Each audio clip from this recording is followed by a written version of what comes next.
What if Mario was a horror game? No, somebody's already done that. Okay, what if SpongeBob was a horror game? That's already been done too? Okay. Hear me out. What if Crossy Road was a horror game?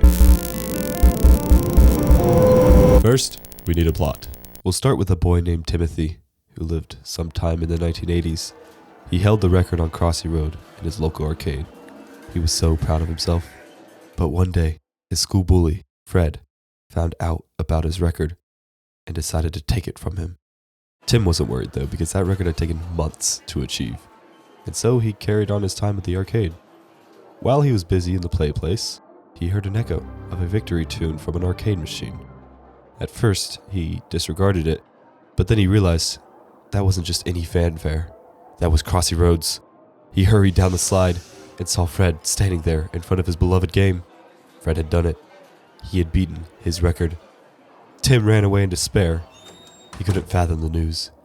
There was no way Fred had beaten him. Tim was at a loss.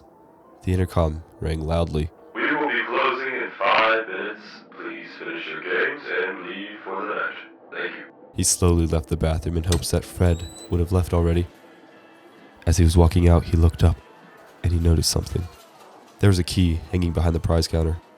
That was it. That was his way to get his crown back. He looked around, quickly grabbed the key, and ran out. His alarm struck him awake. It was 1 a.m. Quietly, he snuck out of his parents' house and made his way to the arcade. He had arrived. He peered inside. It was so quiet and empty. He had never seen the arcade like this before.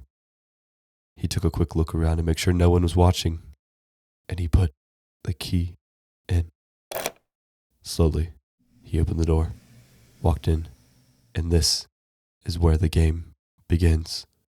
There's obviously going to be more plot revealed later. For now, let's focus on the design of the arcade. To start, I made a small 2D blueprint of the arcade itself, using a software called Sprite, which is a pixel art editor. Using this, we'll go ahead and flip it into 3D. Wow, that was actually really easy. Usually, 3D design is hard, but I found this cool Godot plugin called Cyclops Editor, which basically lets me build, like, Legos. Regardless, you may be thinking, Quackson, that doesn't look like the original at all, and you're right. Initially, I did make a one-to-one of the original, but it was so big and the design didn't feel intentional at all. Before I give you a quick tour, I do want to preface, a lot of these textures are not finished and a lot of the assets don't have any textures.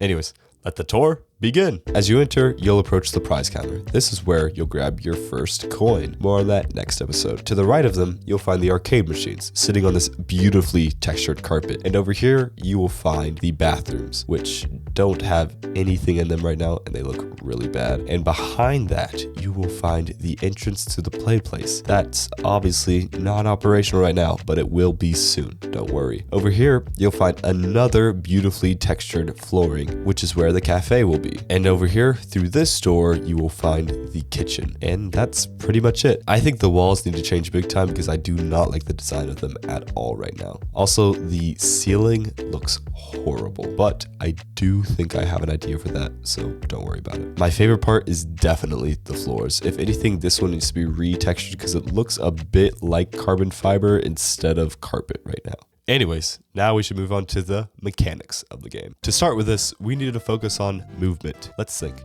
What does our character need to do? Obviously, move forward, back, left, and right. Well, for some puzzles, he's going to need to crouch. So let's go ahead and add that in. Weird. There's got to be a way to smoothen the camera out. After some quick research, I think I fixed it. Okay, what else? We should probably have him be able to sprint. Not for any particular reason except for player satisfaction. And no, there won't be any annoying stamina system. A, because I hate managing that, and B, because that is way too much to code. Also, I've decided not to let him jump because there wouldn't be any real reason for him to in this game. That seems to be it for Tim's movement. Wait, one more thing. While I was doing research, I did find this one video about head bob in Godot, which is what I'm using. I think it adds to the game, but it also feels a little weird. You guys let me know in the comments. Another thing, all the videos I used to help me make this game will be linked down there. To avoid copyright concerns, I decided decided to call our main arcade game Cross the Road instead of Crossy Road, which also this is the name of the game itself. It's kind of catchy the more you say it. Now, we have a pretty strong base to build off of. Before we continue though, I want to talk about the why. Why am I making this game? It actually started about 7 months ago. I was scrolling on itch and I found a horror game jam that enticed me. I wanted to do it. And so I joined. The due date was March 30th and I had started around mid-February. And even before that, I always thought a horror Crossy Road could be cool. I just had no idea how to implement it. Eventually, the ideas started flowing. Eventually, I made a plot, and soon, Cross the Road was born. Production was going great. I was working on it for pretty much every single day since the day I started. Then one day, I woke up with a 102-degree fever. I was fine, but it killed all my motivation to work on the game. And I told myself, when I get better, I'll get back to it. After about a week, I did get better, but I never continued. March 30th came and went. I had lost. The game wasn't complete.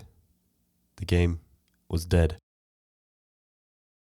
Until now. That's right, I'm back for the long haul and I'm here to finish my game. And guess what? You'll be able to watch the making of it from start to finish. And you'll be able to contribute too. This time, I'm not alone. This time, I have you. And if you want to throw some ideas out there, there's a link to my Discord server down below. We're going to bring Cross the Road to the finish line it never saw. And maybe, just maybe, it might work out.